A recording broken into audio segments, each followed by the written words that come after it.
नमस्कार, स्वागत है आप सभी का हमारे विशेष कार्यक्रम हॉट सीट में। मैं हूं आपके साथ आशीष प्रमोद गोस्वामी। तो देखिए, मरुधरा का सियासी रण सजा हुआ है। सियासी दल अपने चुनावी प्रचार में पूरी ताकत झोंक रहे हैं। पीएम मोदी की अगर बात करें तो पीएम मोदी धुआंधार चुनावी रैलियां आज करते नजर आए। तो आज बीकानेर में एक मेगा रोड शो भी प्रधानमंत्री मोदी का देखा गया। इस दौरान प्रियंका गांधी की अगर बात करें तो प्रियंका गांधी ने भी जमकर सभाएं की। दूसरी तरफ मुख्यमंत्री गहलोत, पूर्व मुख्यमंत्री वसुंधरा राजे समेत तमाम दिग्गज चुनाव प्रचार में जुटे रहे। दूसरी तरफ आपका चैनल आपको प्रदेश की हॉट सीट्स के समीकरण भी लगातार इस वक्त रोज बता रहा है, ताकि आप बेहतर तरीके से हॉट सीट का बनता बिगड़ता समीकरण, पूरा माहौल जान पाए, कौन बाजी मारेगा। हालांकि किस सीट का परिणाम किस पक्ष में रहेगा यह तो आने वाले वक्त में जनता को तय करना, लेकिन आज हम इसी फहरिस्त में किन किन सीटों की बात करेंगे वो आपको बता देते हैं। आज हम करौली विधानसभा सीट की बात करेंगे, बूंदी की हिंडौली विधानसभा सीट की बात करेंगे और भीलवाड़ा सीट की हम बात करने जा रहे हैं। तो आज इस कार्यक्रम में हॉट सीट में 3 सीटों पर हम चर्चा करेंगे, करौली, बूंदी की हिंडौली और भीलवाड़ा सीट की, कि ये सीटें आखिर क्यों चर्चा का विषय बनी हुई हैं, किस पर किसका दावा कितना मजबूत, इन्हीं सब विषयों पर बात करेंगे।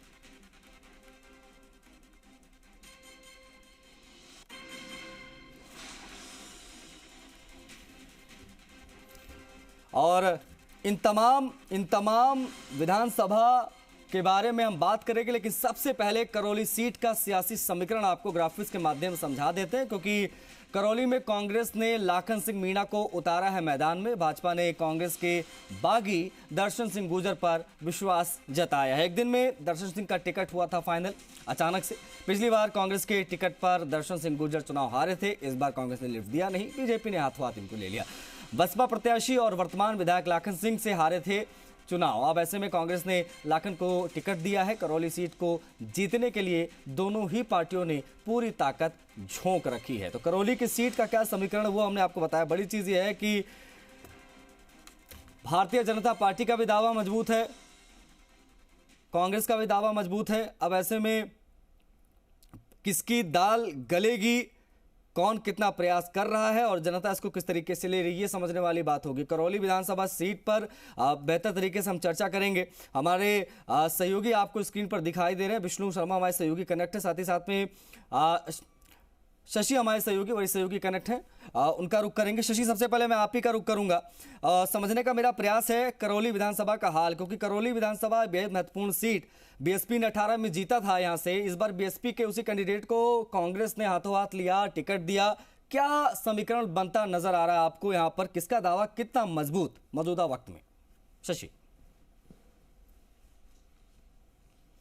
देखिए, यहाँ पर मुकाबला रोमांचक होगा और करौली की घटना आपको ध्यान होगी, जिसका जिक्र आमतौर पर बीजेपी करती है। उस घटना को लेकर बीजेपी की कोशिश है कि उसका फायदा पार्टी को मिल जाए।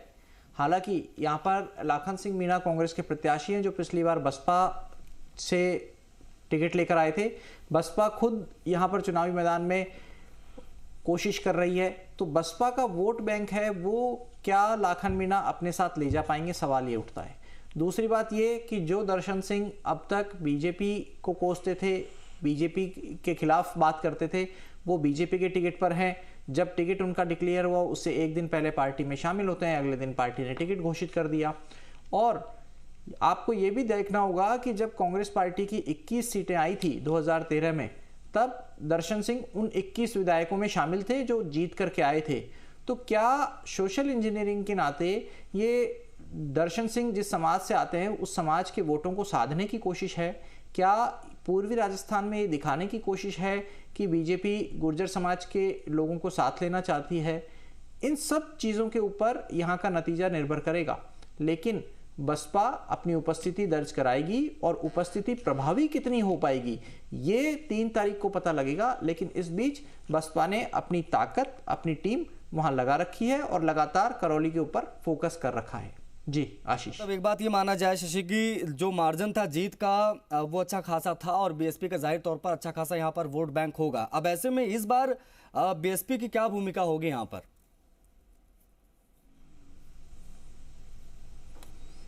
देखिए, बीएसपी अपने वोट बैंक के आधार पर जाती है और बीएसपी के जो वोटर हैं वो बंधे हुए रहते हैं, आमतौर पर वो इधर उधर छिटकते नहीं है, ये पार्टी को भी लगता है। और आप देखिए लगातार जिस तरीके से बीएसपी की उपस्थिति प्रदेश में आ रही है, पिछली बार 6 सीटें थी जब अशोक गहलोत 2008 में सीएम बने थे, तब भी बसपा की सीटें आई 6 और उनका विलय कर लिया गया था। तो कोशिश यही होती है, हालांकि 2013 में कोई बहुत ज़्यादा प्रभावी उपस्थिति नहीं थी, पार्टी सीट नहीं जीत पाई थी, लेकिन कोशिश पार्टी की यही होती है कि अपने वोट बैंक को इंटैक्ट रखें। हाँ, ये बात अलग है कि बसपा की रैलियों में सिर्फ और सिर्फ मायावती ही चेहरा होती हैं, मायावती की ही कुर्सी मंच पर लगती है, बाकी किसी अन्य नेता की नहीं लगती है। तो बहन जी के नाम पर जो वोट है बसपा का वो एकजुट दिखता है और इस बार भी पार्टी की कोशिश इसी तरह की रहेगी। जी आशीष, तो लिखे हैं लोग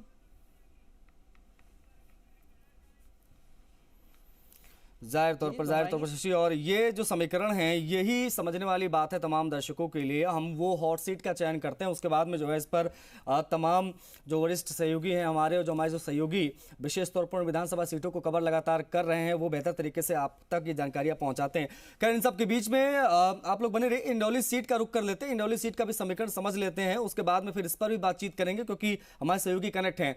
इंदौली सीट का सियासी गणित क्या है? इंदौली सीट पर कांग्रेस ने अशोक चांदना पर एक बार फिर से विश्वास जताया है। अशोक चांदना स्पोर्ट्स मिनिस्टर और किसी परिचय के मोहताज नहीं, उन पर एक बार फिर से पार्टी ने एतबार जताया है। ग्राफिक्स के माध्यम से आपको दिखा देते हैं कि क्या यहां का हिसाब किताब बन बिगड़ रहा है मौजूदा वक्त में। चांदना पर फिर से कांग्रेस पार्टी ने भरोसा दिखाया है। चांदना के सामने बीजेपी ने पूर्व मंत्री प्रभुलाल सैनी को टिकट यहां पर दिया है। अब प्रभुलाल सैनी का दावा कितना मजबूत, क्या कर सकते हैं इस बार, यह देखने वाली बात होगी। पिछला चुनाव 30,000 से ज्यादा वोटों से चांदना जीते थे, एक बड़ा मार्जिन होता है विधानसभा चुनाव में।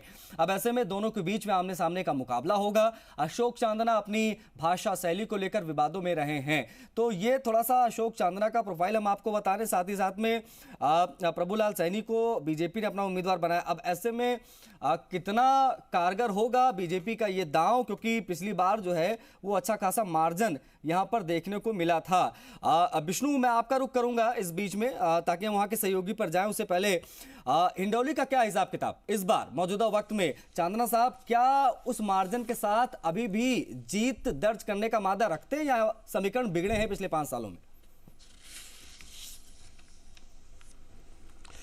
आशीष, समीकरणों का जो अगर बात की जाए तो कहीं ना कहीं अब मतदाताओं पर निर्भर करता है, क्योंकि लगातार अशोक चांदना विवादों में रहे हैं। ऐसे में कहीं ना कहीं लोगों के बीच उनकी छवि थोड़ी बहुत खराब हुई है। वहीं दूसरी बात की जाए तो प्रभुलाल सैनी लगातार वहां सक्रिय रहे हैं, पिछले 5 साल से लगातार वो वहां सक्रिय हैं और पार्टी ने टिकट भी इसी आधार पे उनको दिया है, क्योंकि लगातार पूर्व मंत्री रह चुके हैं।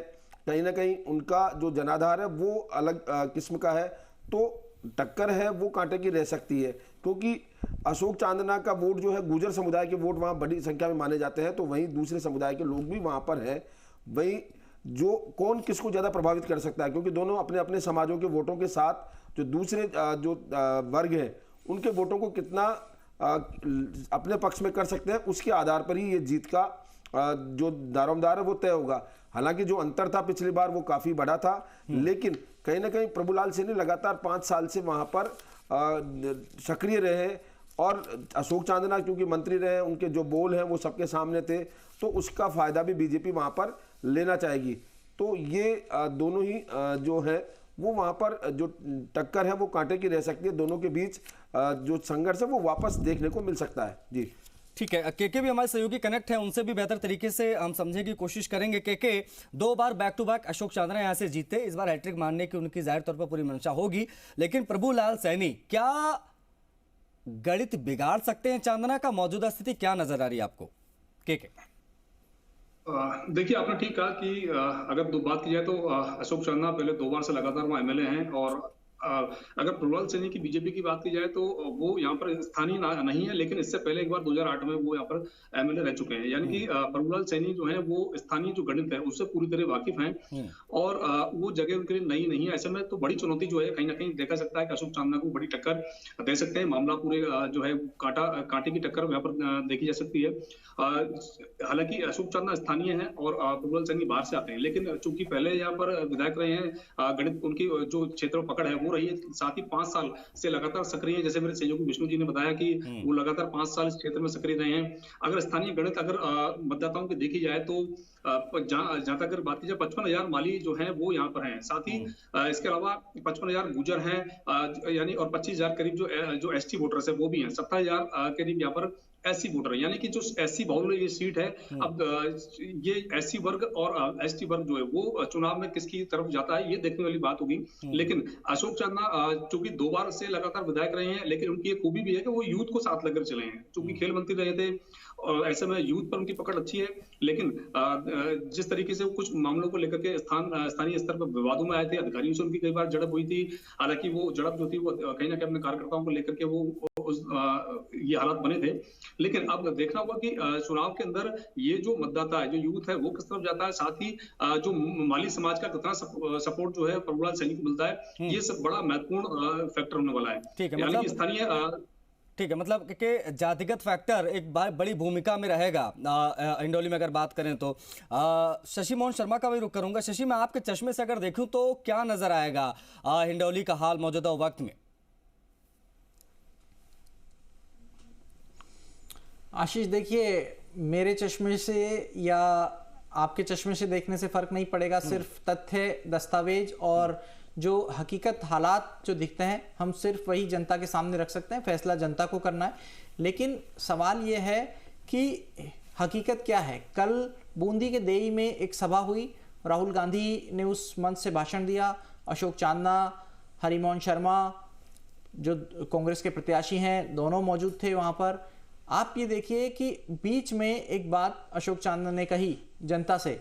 उन्होंने स्थानीय भाषा में कहा, हाल 60 ही पूग्या, हाँ 100 नहीं पूग्या। यानी अभी तक 60 ही नंबर पर पहुंचे, 100 नंबर पर नहीं पहुंचे। और स्थानीय भाषा में लोगों से कहने का मतलब कि आप मेहनत कीजिए, आप जुड़िए, आप जोश बढ़ाइए। यानी अभी आप 60 सीट तक पहुंचे हैं, 100 सीट तक नहीं पहुंचे हैं, जो कि जादुई आंकड़ा इस बार बन रहा है। क्योंकि 199 सीट पर चुनाव हो रहे हैं। करणपुर में प्रत्याशी के निधन के कारण से वहां स्थगित हो गया है चुनाव। तो ये चिंता दिखा रही है कि क्या आशंका हो रही है। हालांकि प्रभुलाल सैनी पहले अंता से विधायक थे, लेकिन हिंडौली से भी एक बार विधायक रह चुके हैं। जब से परिसीमन के बाद ये सीट बनी है 2008 से, जो नए परिसीमन से चुनाव हुए 3, उसमें 2008 के चुनाव में प्रभुलाल सैनी जीते थे और उसके बाद के 2 चुनाव अशोक चांदना ने यहां से लड़े। क्योंकि प्रभुलाल सैनी को अंता शिफ्ट कर दिया था पार्टी ने, और अंता से भी उन्होंने एक चुनाव जीता। हालांकि प्रमोद जैन भाया से पिछला चुनाव वो हार गए थे। अब प्रमोद जैन भाया फिर से वहां पर हैं और पार्टी ने अंता से कंवरलाल को उतारा है। झालावाड़ जिले से लेकर के आई है अंता में।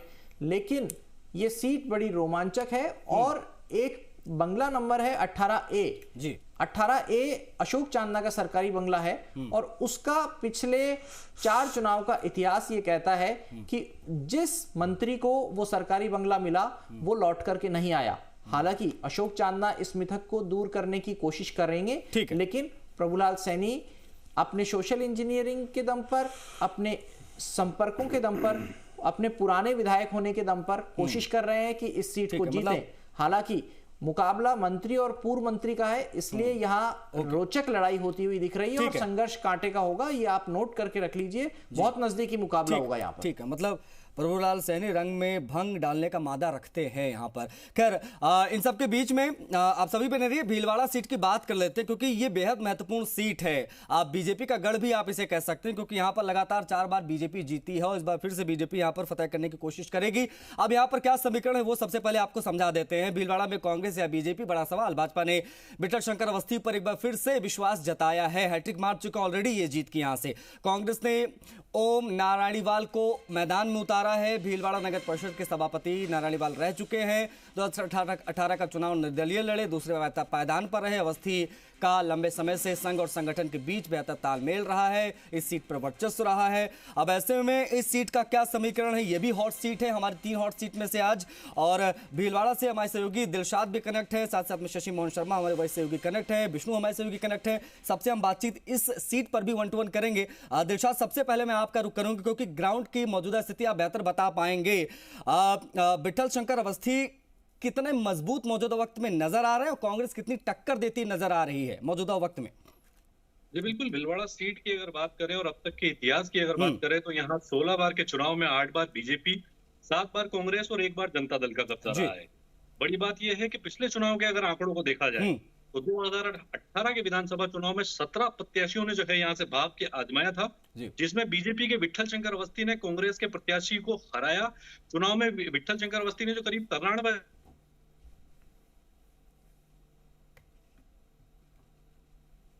दिलशाद 941 वोट ही ले पाए थे, जब के रूप में ओम नरीवाल उस दौरान सामने थे और उन्होंने 43,620 वोट प्राप्त किए थे। ऐसे में अगर अब के चुनाव की अगर बात करें तो पहले के चुनाव का दौर था जब कांग्रेस के सामने एक निर्दलीय खड़ा था जो कि खुद कांग्रेस का बागी था। इस बार बीजेपी के सामने एक ये बड़ी समस्या है, त्रिकोणीय संघर्ष जो है वो यहाँ पर बना हुआ है। बीजेपी का जो है बागी कहें या संघ समर्थित कहें या जो है विचार परिवार जो है उसका प्रत्याशी कहें, अशोक कोठारी एक तीसरा मोर्चा बनके जो है भीलवाड़ा में वर्तमान के चुनाव में उभरे हैं। अशोक कोठारी को लेकर ये कहा जा रहा है कि वो भूमाफियाओं के संरक्षण से गत दिनों जो कांग्रेस की प्रेस कॉन्फ्रेंस थी उसमें कांग्रेस के जो पूर्व जिलाध्यक्ष रामपाल शर्मा उन्होंने साफ तौर पर खुले मंच से जो है ये आरोप उन पे लगाया था कि वह जो है भूमाफियाओं के दम पर चुनाव में मैदान में है। और उसके हिसाब से अगर देखा जाए तो भीलवाड़ा की सीट को जीतने के लिए चाहे कांग्रेस हो या बीजेपी, उन्हें लगभग जो है 75,000 वोटों की जरूरत है। वो इसलिए क्योंकि 2,95,000 के करीब मतदाता हैं। ऐसे में यहाँ पर जो अब तक का मतदान का प्रतिशत रहा है उसके हिसाब से अगर देखें तो 1,70,000 से 90,000 के बीच में जो है वोटिंग होती है। ऐसे में 75,000 वोट लाने वाला व्यक्ति ही यहाँ से जीत सकता है। और अगर पिछले इतिहास की अगर बात करें 16 बार के चुनाव की, तो कांग्रेस की जो शुरुआत हुई है वो यहाँ पर हमेशा 30,000 से 42,000 के वोटों के बीच की शुरुआत हुई है। लेकिन इन सब के बीच में दिलशाद गौर करने वाली बात यह है कि विट्ठल शंकर अवस्थी चुनाव दर चुनाव यहां से मजबूत हुए हैं। इस पर मैं विष्णु आपका रिएक्शन लूंगा, क्योंकि यहां पर बीजेपी के विट्ठल शंकर जो है लगातार जीतते चले आए। पहला चुनाव जब जीते तो करीब अंतर 17,500-18,000 का मार्जिन था, उसके बाद में ये बढ़कर 30,000-31,000 हुआ। उसके बाद में पिछला चुनाव तो उन्हें करीब 50,000 वोटों से यहाँ पर जीता। अब ऐसे में एंटी इनकम्बेंसी इनके खिलाफ तो ज्यादा नजर आती नहीं है। अब ऐसे में इस बार क्या ये गणित जो है वो तीसरे जो कैंडिडेट है इसके बारे में अभी दिलशाद चर्चा कर रहे थे, वो बिगाड़ सकते हैं या फिर से विट्ठल शंकर अवस्थी मजबूती से हैं? इस बार भी लग रहा है कि मार्जिन वही आसपास रहेगा, चुनाव जीत जाएंगे। बिल्कुल आशीष, जब नॉमिनेशन किया था तो ऐसा लग रहा था कि जो तीसरी कड़ी यानी अशोक कोठारी है उसको कहीं ना कहीं संघ के जो स्वयंसेवक है उनका समर्थन प्राप्त है, क्योंकि अशोक कोठारी भी संघ से जुड़े हुए रहे हुए। तो ऐसे में लगा पहले एक बार, लेकिन जब भी चुनाव है या पिछला इतिहास देखा जाए तो ज्यादातर स्वयंसेवक पार्टी के अधिकृत प्रत्याशी के साथ लगते हैं। विट्ठल शंकर अवस्थी खुद भी स्वयंसेवक रहे हुए हैं, तो ऐसे में कहीं ना कहीं ग्राउंड लेवल पर वो उनके साथ सारा संघ परिवार है वो जुड़ेगा। दूसरी बात अगर की जाए तो विट्ठल शंकर अवस्थी लगातार यहाँ एमएलए हैं और वो उनका जो संपर्क है वो व्यापक जनसंपर्क है, तो उसका फायदा उनको मिलेगा। एंटी इनकम्बेंसी भले ही क्योंकि सरकार कांग्रेस की थी तो एंटी इनकम्बेंसी अभी विधायक के खिलाफ ज्यादा नहीं है, विधायक जो है वो लगातार सक्रिय भी हैं, तो ऐसे में उसका फायदा विट्ठल शंकर अवस्थी को मिलेगा।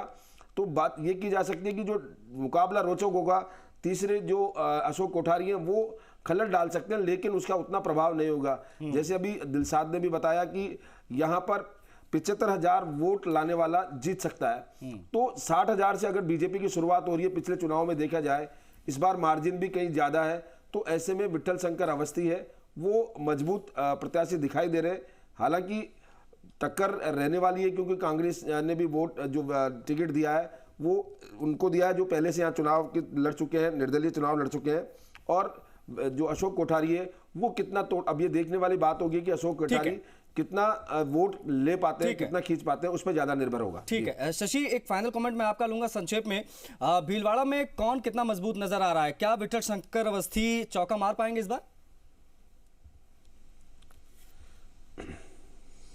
देखिए, विट्ठल शंकर अवस्थी के सामने चुनौतियां कम नहीं है, और जैसा कि सहयोगी विष्णु और दिलशाद बता रहे थे कि विचार परिवार का सदस्य विचार परिवार के समर्थन का या कहें आरएसएस के समर्थन से बागी खड़े हैं, लेकिन आखिर में क्या होता है जब चुनावी वोटिंग से पहले का माहौल होता है, प्रचार का समय खत्म हो जाएगा जब 23 तारीख की शाम को 6 बजे, तब आकलन किया जाएगा कि संभवतः मैं बता रहा हूं जी। कि क्या हो सकता है अगर प्रत्याशी हारने की आशंका होगी तो वोट किसके पक्ष में दिए जाएं, किसके पक्ष में नहीं दिए जाएं, इसको लेकर फैसला होगा। और उस समय में यह तय किया जाता है कि पार्टी क्या चाहती है, क्या विचार परिवार के व्यक्ति को जिताना चाहती है, क्या पार्टी के व्यक्ति को जिताना चाहती है, या ये चाहती है कि कांग्रेस का व्यक्ति जीते। तो उस सूरत में किस तरफ कांटा घूमेगा उससे ही तय होगा कि ये विट्ठल शंकर अवस्थी के लिए चौका लगाना आसान होगा या नहीं होगा। हालांकि चुनौतियां बहुत है इस राह। ओके, बहुत शुक्रिया आप सभी का जुड़ने के लिए और तमाम विस्तृत चर्चा के लिए, विशेष तौर पर इन तमाम महत्वपूर्ण सीटों पर।